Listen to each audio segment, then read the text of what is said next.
A BlackRock é uma empresa de investimentos de capital aberto e sendo uma multinacional americana. É a maior em gestão de ativos do mundo, está sediada em Nova York e opera principalmente em ativos e gestão de riscos. Suas ações estão listadas na New York Stock Exchange. No primeiro trimestre de 2022 administrava 9,6 trilhões de dólares em ativos, e oferecendo uma gama completa de soluções de investimentos e gestão de risco em escala global. Seus clientes são governos, empresas, fundações e milhões de indivíduos que poupam para a aposentadoria, educação dos filhos e uma vida melhor. Sua história.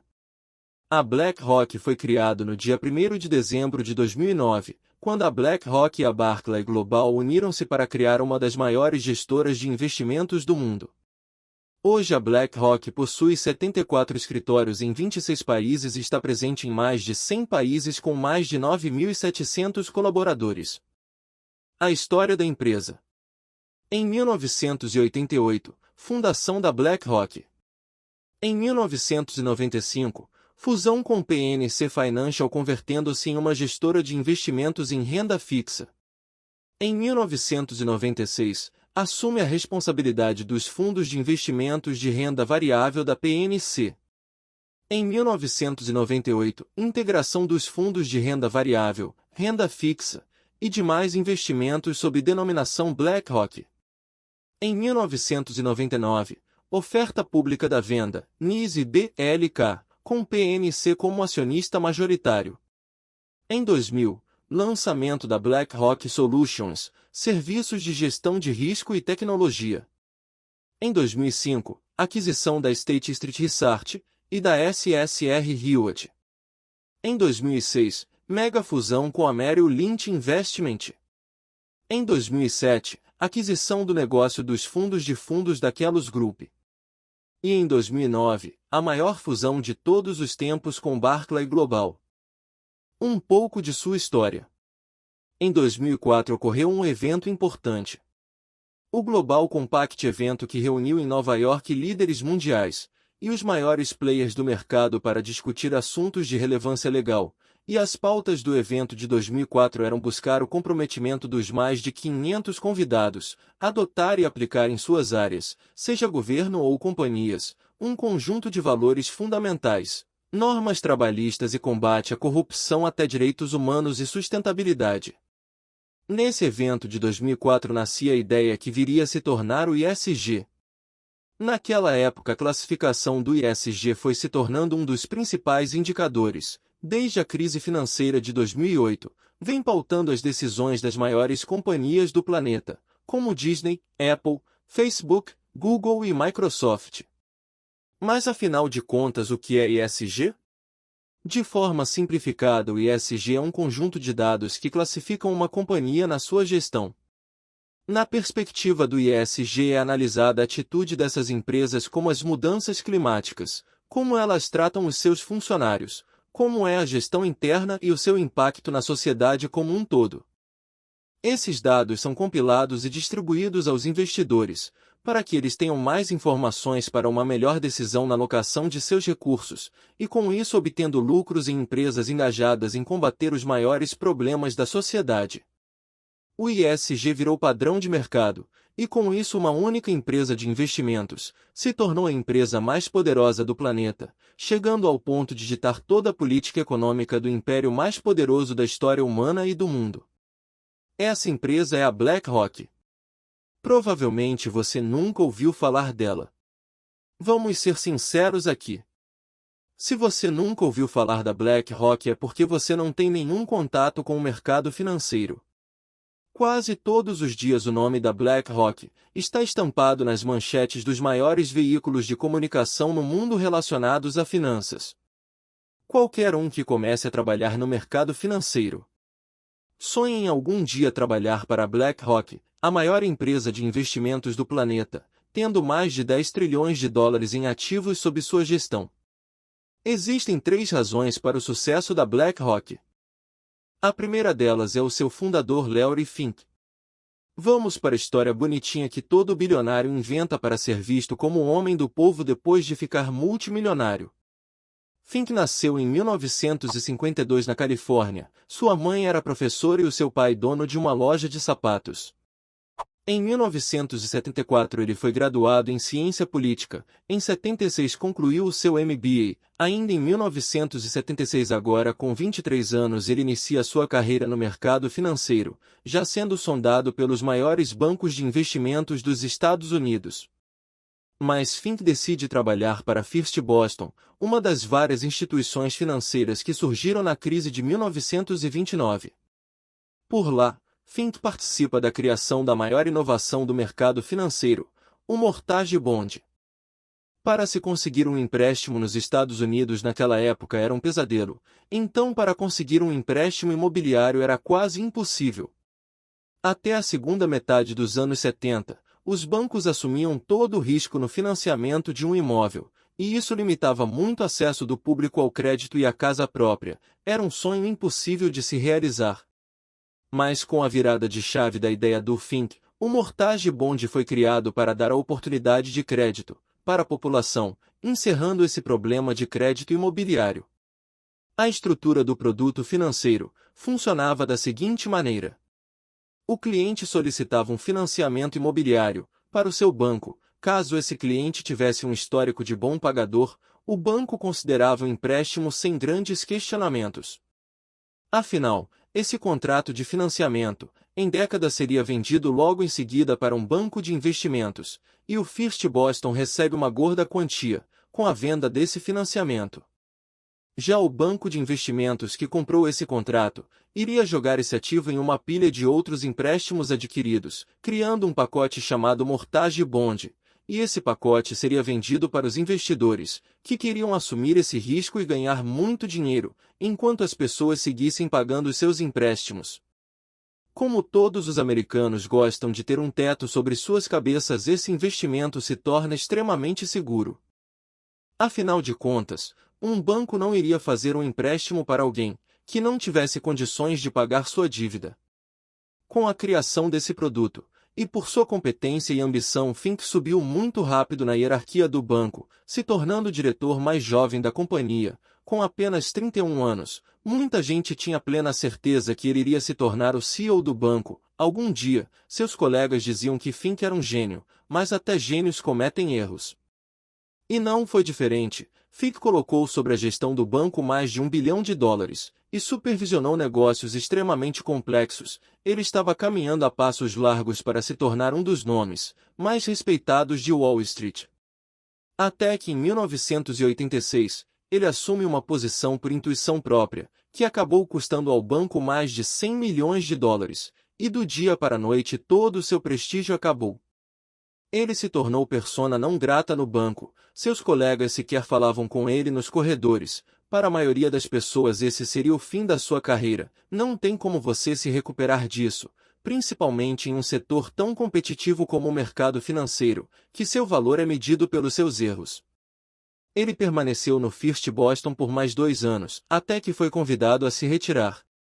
A razão de sua saída do banco foi pelo prejuízo de $100 milhões que ele acabou causando, mas naquela época, nem o banco onde Fink trabalhava, e o mercado financeiro americano não conheciam de fato a realidade de como operar alavancado.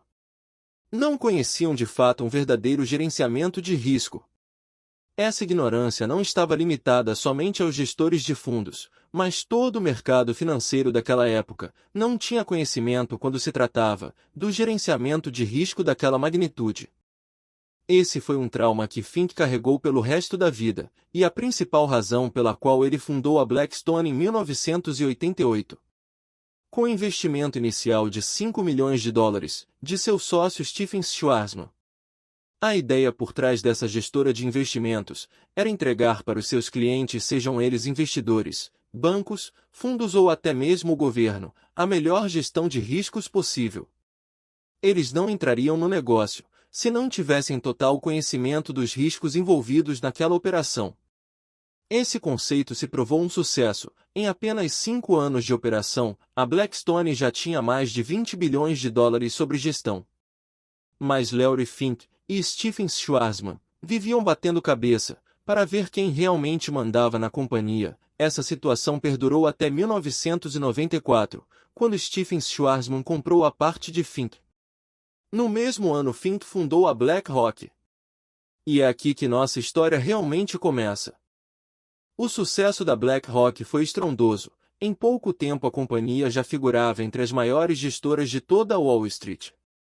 A capacidade de Fink de multiplicar dinheiro era surreal, suficiente para fazer os investidores despejarem os seus dólares nas mãos da BlackRock.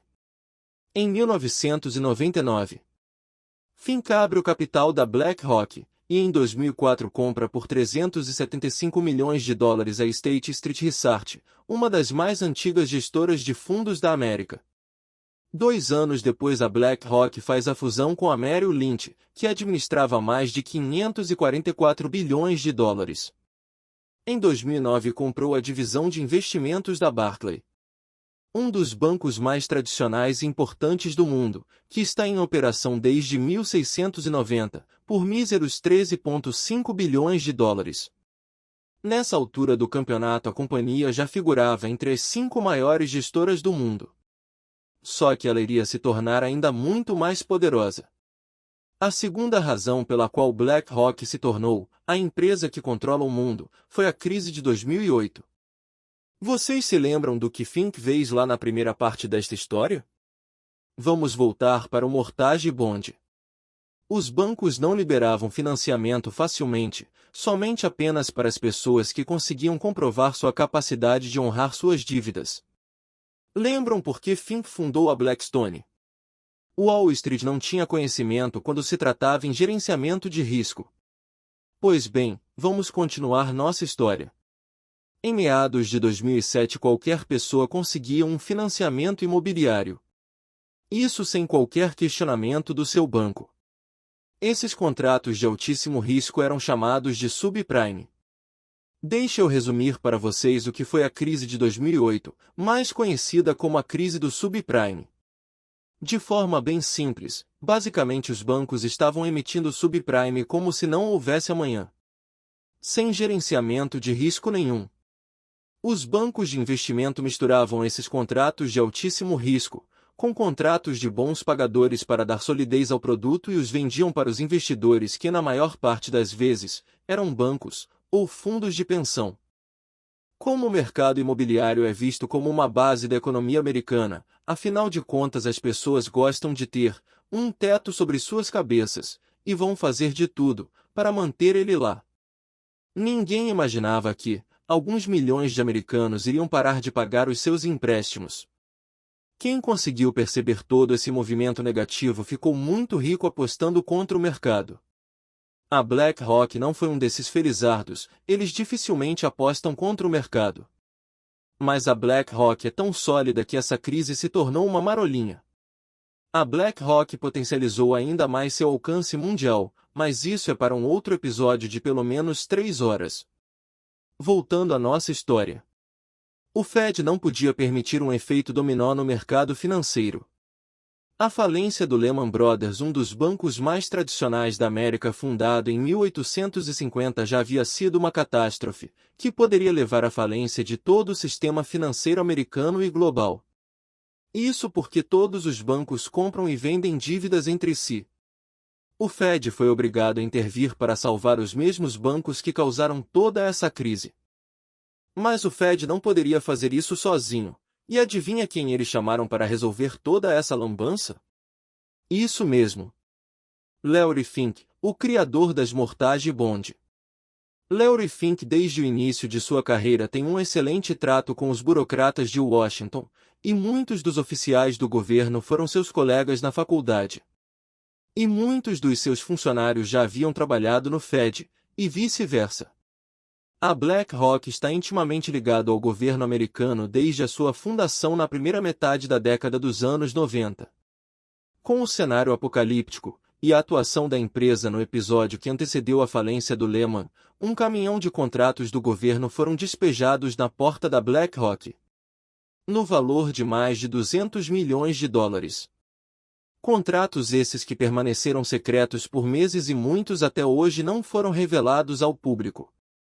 A BlackRock foi responsável pela liquidação de centenas de bilhões de dólares em dívidas de todos os bancos da América e fora dela. O fato mais interessante desta história toda, além da submissão do Fed aos comandos de Larry Fink e seus analistas, era de que a BlackRock aceitaria esses contratos do governo mesmo que não recebesse um centavo pelo trabalho. Essa foi a maior peça publicitária da história econômica americana. Nunca antes outra companhia privada teve tanto poder e autonomia dentro do Fed.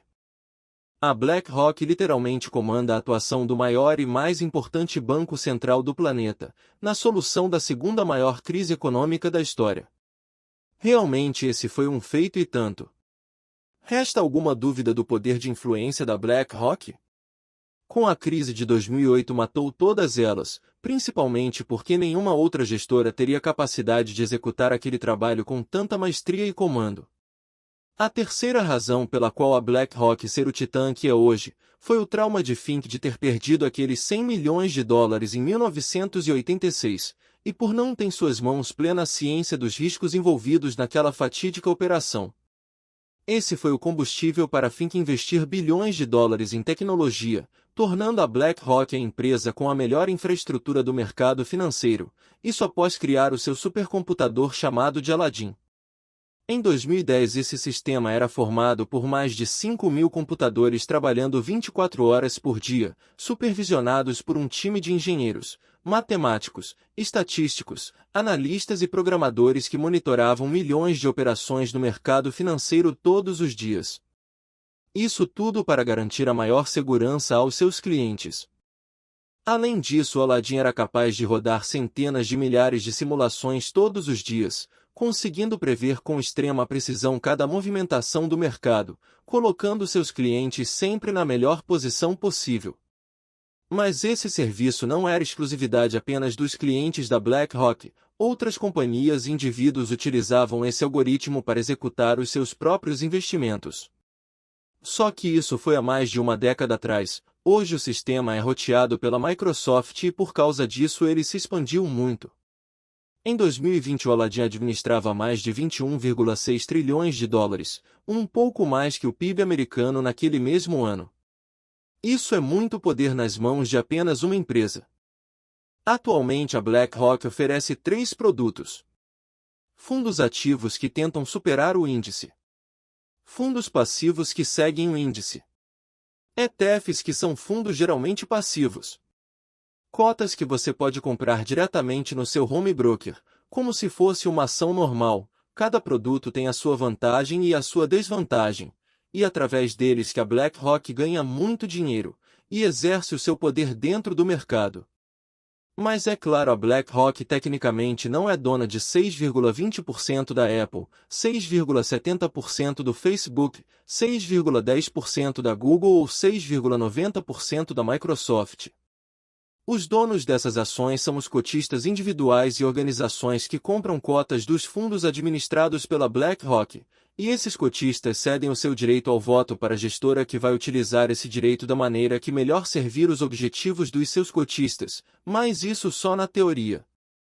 A BlackRock tem plena autonomia para decidir os rumos das maiores companhias do planeta sem que ninguém possa interferir nisso. Isso porque eles são grandes demais para se importar com as vontades de um cotista individual, mesmo que ele tenha milhões aplicados dentro da gestora. Os 6,10% que a BlackRock possui de Google para uma pessoa leiga pode parecer muito pouco, mas esse é um valor tão descomunal que torna a voz da BlackRock uma das mais altas entre os acionistas. A cada dia que passa o mercado financeiro está sendo monopolizado por 3 grandes gestoras de recursos. A própria BlackRock, a Vanguard e a State Street. Juntas elas controlam em média 18,7% das ações de cada uma das companhias listadas no S&P 500. E elas juram de pé junto que não votam em bloco, e aí nós fingimos que acreditamos. O ponto é que a BlackRock tem uma posição bem clara e explícita. Larry Fink desde 2012 publica em sua carta anual ao mercado que defende os pontos específicos da pauta ESG. Seja ela sustentabilidade ou uma suposta preocupação com o bem-estar da sociedade.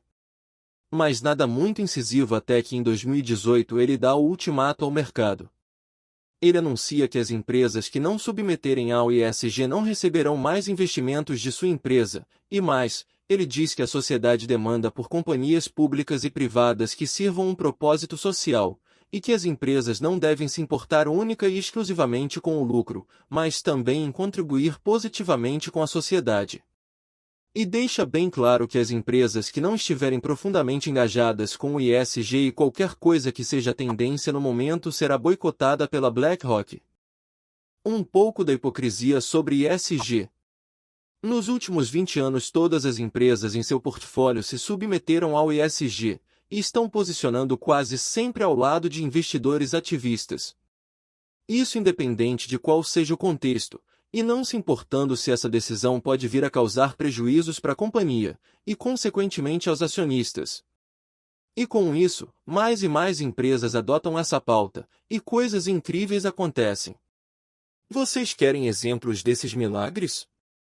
A Mobil extrai 5 milhões de barris de petróleo por dia, e se compromete totalmente em reduzir as emissões de carbono. A Disney inseriu conteúdos de relacionamentos homoafetivos em seus filmes de uma maneira extremamente conveniente, para ser incluído nos futuros lançamentos para o mercado chinês. Esse é o ESG, uma pincelada de governança, e um caminhão de hipocrisia.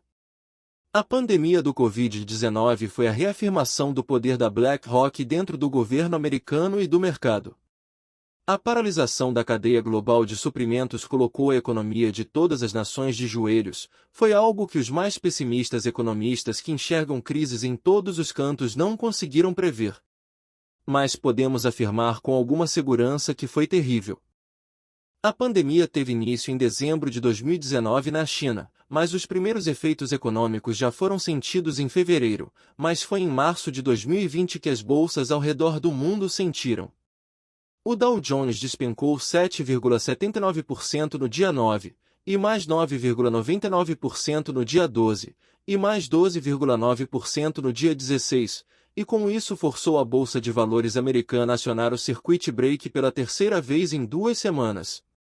Londres, Japão, Xangai, Frankfurt e todo o resto do planeta se viram em uma situação ainda pior. Aqui no Brasil a B3 interrompeu as negociações 6 vezes chamando o circuit break entre os dias 9 e 16 de março, isso foi uma catástrofe. Parecia ser o início da Grande Depressão que está sendo alimentada desde 2008. Os bancos centrais interviram muito rápido antes que as coisas escalassem. E adivinha quem estava lá para limpar toda essa bagunça e colocar as coisas no lugar? Em 25 de março de 2020, o Fed oficializa a contratação da BlackRock para executar um serviço muito similar ao realizado em 2008. Eles iriam estabilizar e acalmar o mercado novamente, impedindo um potencial efeito cascata. E o Fed pela primeira vez na história passa a comprar dívidas das empresas e ETFs. Agora adivinha quem iria decidir de qual empresa essas dívidas e os ETFs seriam comprados? Claro! A BlackRock em conjunto com a Vanguard e a State Street controlam 80% dos ETF disponíveis no mercado. Esse era um ótimo negócio. O fato de que o Banco Central americano está comprando o ETF já era o suficiente para bagunçar o mercado, os investidores não precisavam pensar muito, se o Fed está comprando eu vou comprar também, simples assim, principalmente aquelas ETF da BlackRock, uma vez que são eles mesmos que estão coordenando essa operação muito simples. Do dia para a noite a BlackRock se tornou muito mais poderosa, fechou o segundo trimestre daquele ano com um lucro de 1,2 bilhões de dólares e administrando 7,3 trilhões de dólares. Afinal de contas, 8 dos 16 ETF adquiridos pelo Fed eram produtos da BlackRock, simples assim. Com a injeção de 8,7 bilhões de dólares conseguiram segurar o mercado por algum tempo. Mas a pandemia seria o pesadelo do governo americano por mais 2 anos. Mas durante todo esse tempo a BlackRock esteve aconselhando e guiando a tomada de decisões dos oficiais do principal banco central do planeta, solidificando ainda mais a sua posição de governo paralelo. O poder político de Larry Fink é imensurável, especialmente hoje com o mercado fragilizado pela pandemia, e principalmente agora que está competindo diretamente com o governo americano e com o governo europeu pelo rico dinheiro dos investidores, e que neste momento valorizam muito o ESG, mesmo que não dê resultado algum e seja efetivamente um fracasso. Mas graças ao trabalho de convencimento, ou imposição da BlackRock, nas últimas 2 décadas essa palhaçada contaminou quase todas as empresas listadas no S&P 500, Ibovespa, Londres e Xangai, se tornando até mesmo programa de governo em vários lugares pelo mundo. O fato é que, o ESG veio para ficar? Ou se vai ser uma modinha passageira, assim como foi o ISO aqui no Brasil, lembram? Mas uma coisa é certa, a BlackRock veio para ficar, a não ser é claro que algo catastrófico aconteça no mundo nos próximos anos. Se preparem investidores. Deixem seu like, inscreva-se no canal e ative o sininho para receber novos conteúdos. Até o próximo vídeo, galera. Valeu!